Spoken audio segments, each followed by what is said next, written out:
Benvenuti guerrieri della musica, sempre in compagnia del vostro stimatissimo e ammagliante Electra Bones. Dove eravamo rimasti? Vi siete forse persi gli episodi precedenti? Ricapitoliamolo. La nostra missione? Raccontare la storia del rock. Impegnativo e complicato, lo so, ma ci proviamo. Comunque vada, ogni viaggio ci arricchirà e insegnerà qualcosa di nuovo. Armati di bagaglio leggero siamo quindi partiti dal mondo del blues delle origini, passando poi alla sua evoluzione naturale, il blues elettrico. Per concludere il nostro excursus storico sul blues, non potevamo tralasciare un altro fondamentale artista che ha permesso di traghettare il sound acustico e rurale, sviluppatosi nella zona del delta del Mississippi, verso il blues elettrico delle grandi città. Sto parlando di Sua Maestà John Lee Hooker. Non sapete chi è? Non avete mai visto il film dei Blues Brothers? Male. Venite con me a scoprire questo incredibile musicista. Ma tutto questo naturalmente dopo la sigla.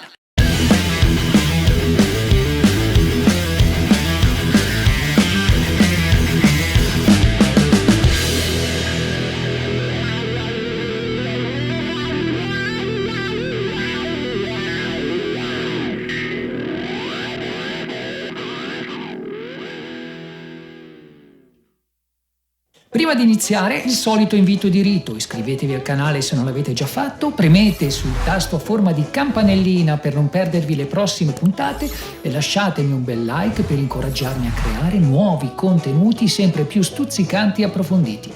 Un grazie mille. John Lee Hooker nasce nei pressi di Clarksdale, Mississippi, nel 1917.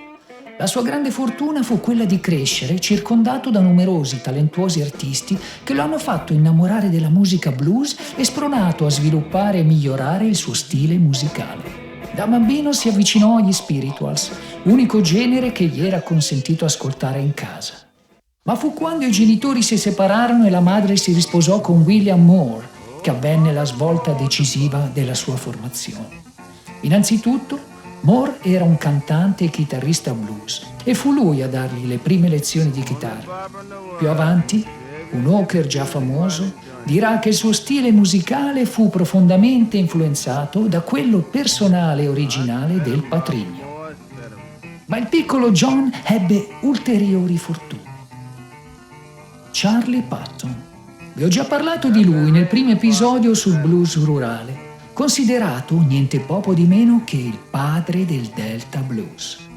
Ebbene, quando la leggenda blues si trovava dalle parti di Clarksdale, chiamava il patrigno di John Lee Hooker per esibirsi con lui nei vari concerti cittadini, permettendo al nostro protagonista di vivere da vicino una leggenda del blues.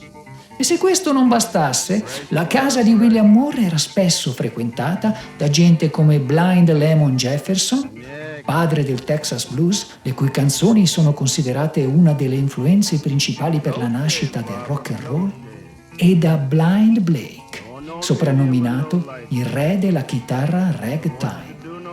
Insomma, un bell'ambientino sano e stimolante per chi ambiva a diventare un ottimo musicista blues. Eh sì, in quegli anni una foto o un disegno potevano essere le uniche immagini disponibili di un artista, ed era già una grande fortuna. E così le sfruttavano per anni e anni più o meno modificate, niente a che vedere con la bulimia multimediale di oggi.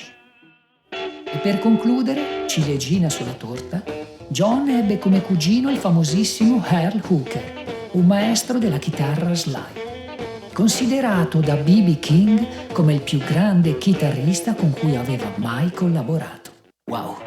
Il nostro John, carico di tutta questa influenza e conoscenza, quando si sentì pronto, prese prima ad esibirsi nelle feste del suo paese e successivamente si trasferì a Cincinnati, nell'Ohio, dove rimase per una decina d'anni cantando in svariati cori gospel.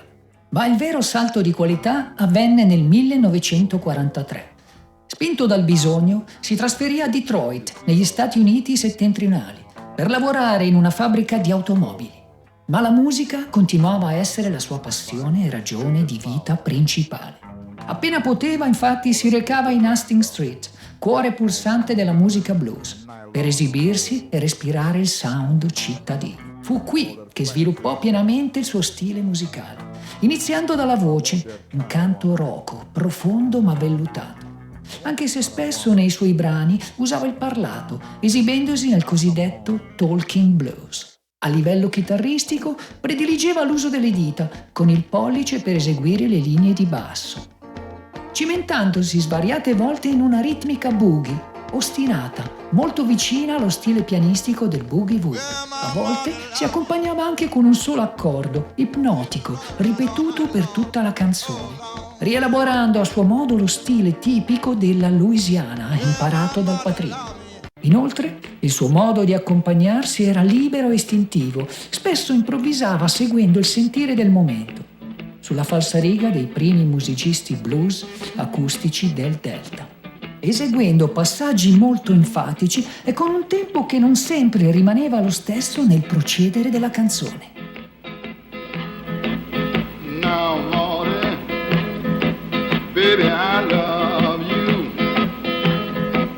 Oh, Marty, baby, I love you. You've been gone so long, 'cause I miss you so.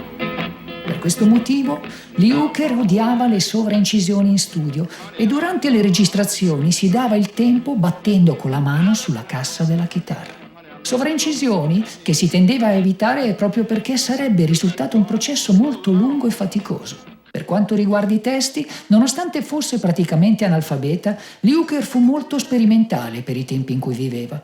Pur mantenendosi fedele alla ricorrente tradizione blues, nelle sue canzoni sviluppò nuovi temi, originali e innovativi. Inoltre, visto che a quei tempi gli studi di registrazione pagavano pochissimo, per sbarcare il lunario fu costretto a essere anche molto prolifico, proponendo ai diversi studi di registrazione canzoni nuove o variazioni delle precedenti, di continuo. Esempi indicativi del suo stile degli esordi sono uno dei suoi primi successi, Boogie Chillin', singolo uscito nel 1948 divenuto in seguito uno standard blues, e Tupelo, canzone che parla di una reale e tragica inondazione di questa città causata dal fiume Mississippi. Rain, rain, rain, ripete Hooker in maniera ostinata, cantando sullo stesso riff ripetuto più volte. Per i più curiosi, Tupelo è anche la città natale di un certo Elvis Presley.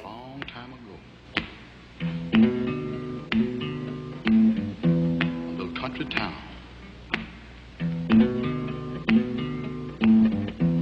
Tupelo, Mississippi. It rained and it rained.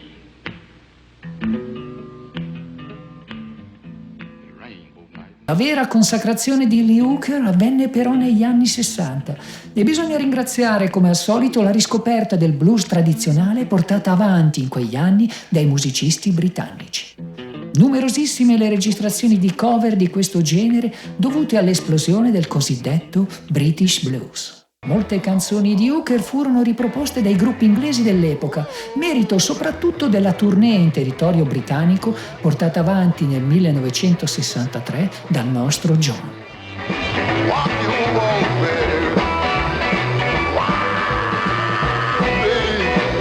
Una delle più famose fu sicuramente la versione di Boom Boom registrata dai The Animals di Eric Burdon, che divenne una vera e propria hit nel 1964. Canzone ancora oggi sempre presente nel repertorio live di un certo Bruce Springsteen. Right off of your feet, take you home with me. Put you in my house, make love. Una ripresa della sua notorietà si ebbe ancora nel 1980, grazie alla sua partecipazione al film musicale The Blues Brothers. La sua esecuzione di Boom Boom all'interno del film, live e non in playback come era consuetudine nel mondo del cinema, affascinò il regista, gli addetti ai lavori e il pubblico, rilanciando la sua carriera e l'interesse verso la musica blues. E infine, per sottolineare ancora la sua enorme influenza nel rock, bisogna aggiungere: Jimmy Page e Robert Plant intitolarono il loro album blues del 1998 Walking into Clark's Day. Vi dice qualcosa questo nome? È proprio la città dove è cresciuto il nostro protagonista, ma anche il piccolo Muddy Waters e pare perfino il leggendario Robert Johnson. Nel corso della sua carriera, Walker ha suonato, specialmente nei primi tempi, molto spesso da solo, esibendosi con voce e chitarra. Ma con l'avanzare dell'età prese a esibirsi insieme a band di più musicisti e si è ritrovato sempre più spesso a collaborare con diversi artisti. Parliamo di gente del calibro di Carlos Santana, Keith Richards, Van Morrison e Kenneth Head, e perfino con il cantante italiano Zucchero, nella canzone Ali d'Oro, intitolata I Lay Down nella versione inglese. I suoi brani poi sono stati ripresi da moltissimi artisti. Oltre a quelli già citati, vi do come esempio i Doors di Jim Morrison, gli ZZ Top, ma anche artisti italiani come Bobby Solo. Le sue chitarre preferite? Le Epiphone Sheraton, che ha usato per quasi tutta la sua carriera. John Lee Hooker ci ha lasciato nel giugno del 2001, dopo una lunga e prolifica carriera. Pensate che ha inciso più di 100 album ed è riconosciuto come uno dei musicisti blues più influenti del secolo. Con la sua musica e la sua personalità è riuscito a diffondere il genere in tutto il mondo, anche al di fuori del suo stretto ambito. Per questo gli è stata dedicata una stella nella Hollywood Walk of Fame ed è stato inserito nella Rock and Roll Hall of Fame nel 1991. E con questo racconto concludiamo la lunga sosta nel mondo del blues elettrico. Di Chuck Berry, l'anello di congiunzione più importante tra l'electric blues e il rock and roll, ci siamo già occupati diffusamente in un altro video, parlando della sua canzone più famosa, Johnny B. Good. Vi metto il link sotto in descrizione. Nel prossimo episodio, invece, affronteremo una nuova tappa del nostro viaggio all'interno della storia del rock. Vi parlerò di Elvis Presley e della nascita del rock and roll. Non mancate! Arrivederci a presto con un nuovo episodio sulla storia del rock. Electra Bones vi saluta. Stay tuned, stay rock!